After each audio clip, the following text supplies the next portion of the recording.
So, welcome to episode 10. Yeah, we've done it. Double digits. Welcome to episode 10 of FAQ Friday.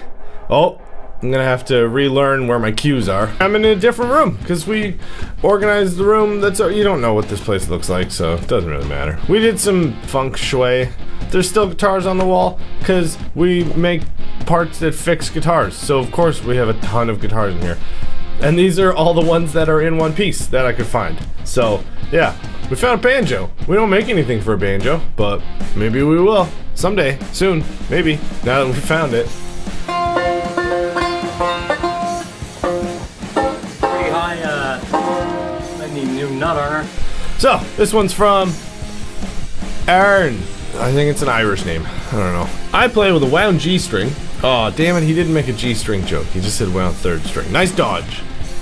I play with a wound third string on an electric guitar. Does it make sense for me to get the Graphtech Ratio acoustic 3x3 set instead of the electric? Yeah, it does. The only difference between the acoustic and electric sets is the wound G. So we just have a different ratio on that one. I believe it's 20-1 and 12-1 for acoustic. Pretty sure. Well, I've got a graph right here. Then that'll confirm whether I remember numbers or not. The wound G and a plain G, they react differently to different tuning adjustments. So we thought of that. I didn't. We had people smarter than me, people with degrees and math.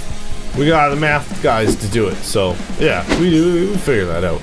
So yeah, that's the only difference. If you're wanting locking, we do have locking acoustic sets, just not on our website. So just shoot us an email at sales@graphtech, and we have those. We've got them in chrome and gold.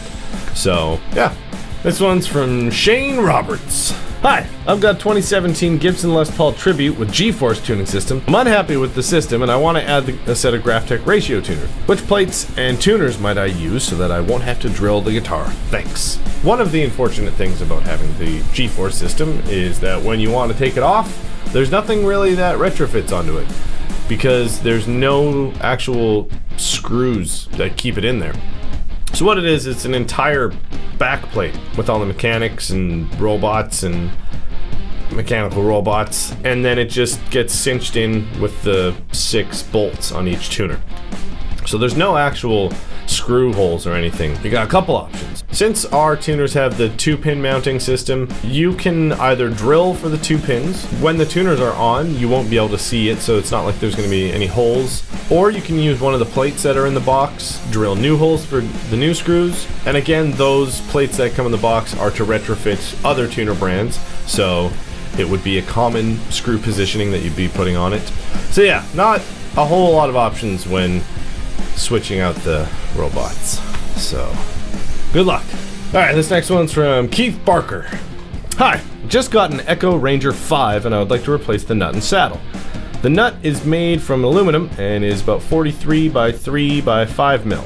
The saddle is 65 by 3.1 mil by, I don't know, millimeters. I'm not sure the height. It's got an adjustable height by 2 screws. Could you please advise me of the correct part numbers? Many thanks, Keith. So, that guitar is weird and awesome.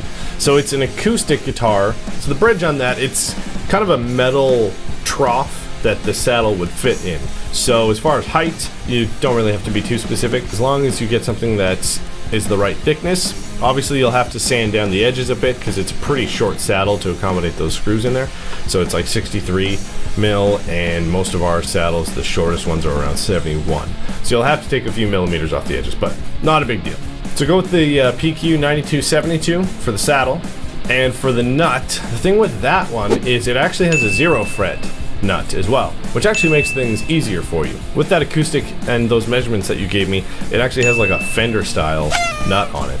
And most of the pre-slotted Fender style nuts that we make are going to have a more round radius. I'm going to assume that that one has probably a 14 to 16 inch radius, and that's usually when you kind of get into some issues with radius matching, is when it's that much of a difference, especially going from a fairly rounded radius to a flat radius. You'll probably have some fret buzz, but since that thing has a 0 fret, you want fret buzz.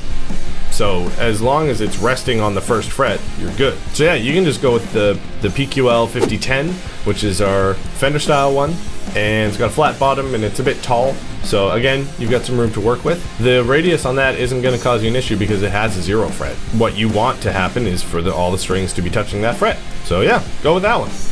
But yeah, that thing is really cool. This one comes from Smello. CS Mellow. He's a Counter-Strike guy, but he's pretty mellow about it. Hello. Do you know which size tusk saddles I would need if I want to replace the stock saddles on a new Charvel with an HT6 bridge? I'm not sure if I would need the F0 or 00. Thanks, Chris. Chances are with that one you'll want the 00, the more narrow, modern space ones. I know Charvel does some wider spec ones, but they're really blatant about that it's a vintage specs one. So yeah, the F0s are definitely the more uncommon one.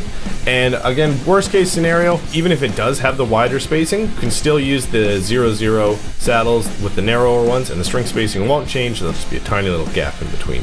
And it's not going to affect anything adversely or anything like that. But being a Charvel, they're pretty much all about modern, high gain, super shreddy stuff. So yeah, go with the PS8000 00s. Those would be the ones that you need. Alright, this next one comes from Superconductor. It's like, I don't know, like train or like electronic. Are you Ola Englund's brother from another mother? Nej, men jag är svensk. So, tack. Tack för att du frågar. That was episode 10. So, thanks for watching the video and asking me questions and putting all the playlists up for your cat, which we got right here. Best cat playlist ever.